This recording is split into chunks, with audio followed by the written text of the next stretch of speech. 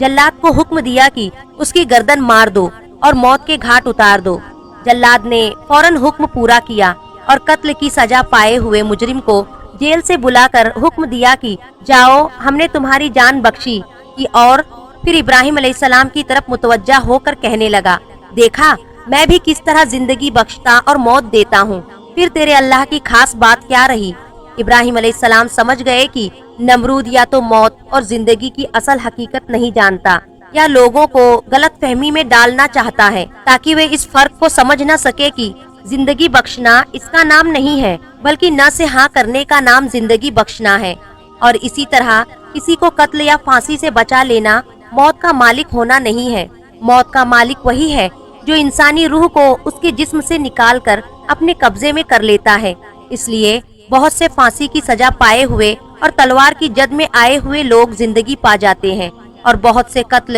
و پھانسی سے بچائے ہوئے انسان موت کے گھاٹ چڑھ جاتے ہیں اور کوئی طاقت ان کو روک نہیں سکتی۔ اور اگر ایسا ہو سکتا ہے تو ابراہیم علیہ السلام سے باتیں کرنے والا نمرود گدی پر نہ بیٹھا ہوتا بلکہ اس کے خاندان کا پہلا آدمی ہی آج بھی اس تاج و تخت کا مالک نظر آتا۔ مگر نہ معلوم کہ عراق کے اس راجیہ کے کتنے دعوے دار زمین کے اندر دفن ہو چکے ہیں اور ابھی کتنے کی باری ہے۔ پھر بھی ابراہیم علیہ السلام نے سوچا کہ اگر میں نے اس موقع پر موت اور زندگی کے باریک فلسفے پر بحث شروع کر دی تو نمرود کا مقصد پورا ہو جائے گا اور لوگوں کو غلط رخ پر ڈال کر اصل معاملے کو الجھا دے گا، اور اس طرح میرا نیک مقصد پورا نہ ہو سکے گا۔ اور حق کی تبلیغ کے سلسلے میں بھری محفل میں نمرود کو لاجواب کرنے کا موقع ہاتھ سے جاتا رہے گا، کیونکہ بحث و مباحثہ اور جدل و مناظرہ میرا اصل مقصد نہیں ہے بلکہ لوگوں کے دل و دماغ میں ایک اللہ کا یقین پیدا کرنا میرا ایک ہی مقصد ہے۔ اس لیے انہوں نے اس دلیل کو نظر انداز کر کے سمجھانے کا ایک دوسرا طریقہ اپنایا اور ایسی دلیل پیش کی جسے صبح و شام ہر آدمی آنکھوں سے دیکھتا اور بغیر کسی متقی دلیل کے دن و رات کی زندگی میں اس سے دوچار ہوتا رہتا ہے۔ ابراہیم علیہ السلام نے فرمایا، میں اس ہستی کو اللہ کہتا ہوں جو ہر دن سورج کو پورب سے لاتا اور مغرب کی طرف لے جاتا ہے۔ بس اگر تو بھی اسی طرح خدائی کا دعویٰ کرتا ہے تو اس کے خلاف سورج کو مغرب سے نکال اور مشرق میں چھپا۔ یہ سن کر نمرود گھبرا گیا اور اس سے کوئی جواب نہ بن پڑا، اور اس طرح ابراہیم علیہ السلام کی زبان سے نمرود پر اللہ کی حجت پوری ہوئی۔ نمرود اس دلیل سے گھبرایا کیوں اور اس کے پاس اس کے مقابلے میں غلط سمجھنے کی گنجائش کیوں نہ رہی؟ یہ اس لیے کہ ابراہیم علیہ السلام کی دلیل کا حاصل یہ تھا کہ میں ایک ایسی ہستی کو اللہ مانتا ہوں جس کے بارے میں میرا عقیدہ یہ ہے کہ یہ ساری کائنات اور اس کا سارا نظام اس ہی نے بنایا ہے، اور اس نے اس پورے نظام کو اپنی حکمت کے قانون سے ایسا کس دیا ہے کہ اس کی کوئی چیز مقرر جگہ سے پہلے اپنی جگہ سے ہٹ نہیں سکتی اور نہ ادھر ادھر ہو سکتی ہے۔ تم اس پورے نظام میں سے سورج ہی کو دیکھو کہ دنیا اس سے کتنے فائدے حاصل کرتی ہے، ساتھ ہی اللہ نے اس کے نکلنے اور ڈوبنے کا بھی ایک نظام مقرر کر دیا ہے۔ بس اگر سورج لاکھ بار بھی چاہے کہ وہ اس نظام سے باہر ہو جائے تو اس پر اسے قدرت نہیں، کیونکہ اس کی باغ ڈور ایک اللہ کی قدرت کے قبضے میں ہے، اور اس کو بے شک یہ قدرت ہے کہ جو چاہے کر گزرے، لیکن وہ کرتا وہی ہے جو اس کی حکمت کا تقاضا ہے۔ اس لیے اب نمرود کے لیے تین ہی شکلیں جواب دینے کی ہو سکتی تھی، یا وہ یہ کہے کہ مجھے سورج پر پوری قدرت حاصل ہے اور میں نے بھی یہ سارا نظام بنایا ہے،